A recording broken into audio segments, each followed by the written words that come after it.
Para sa mga motorista, bawal ang pasaway ha. Mahigpit kasi na ipinatutupad ng Metropolitan Manila Development Authority o MMDA ang number coding scheme para tugunan ang lumalalang traffic sa kalsada sa Metro Manila. Ang iba pang detalye alamin sa report ni AJ Estares.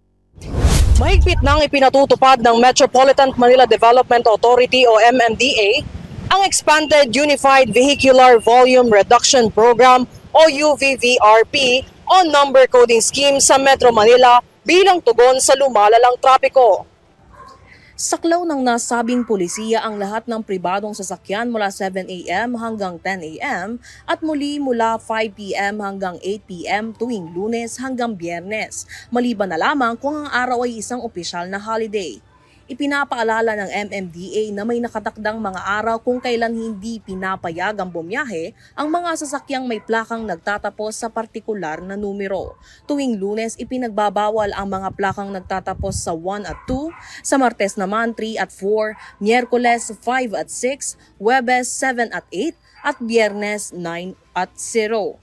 Merong ding ipinapatupad na tinatawag na window hours kung saan pansamantalang pinapayagan ang pagbiyahe ng mga sasakyang sakop ng coding mula 10:01 a.m.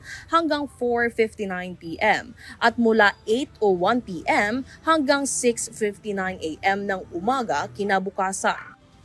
Kasabay nito, nilinaw ng MMDA na hindi saklaw ng nasabing pulisiya ang mga pampasaherong sasakyan tulad ng bus, jeep, at Transport Network Vehicle Services o TNVS, maging ang mga motorsiklo, garbage trucks, petroleum trucks, marked government vehicles, marked media vehicles, ambulansya, fire trucks at mga sasakyang naglalaban ng perishable at essential goods. Ayon sa MMDA, bahagi ito ng kanilang masinsinang traffic management plan na layunin mapagaan ang daloy ng trapiko. Muling pinaalalahanan ng MMDA ang lahat ng motorista higpit na sundin ang mga regulasyon upang sa anumang abala o iba pang kaparusahan. Para sa News, AJ Estares, sumasaludo at Pilipino.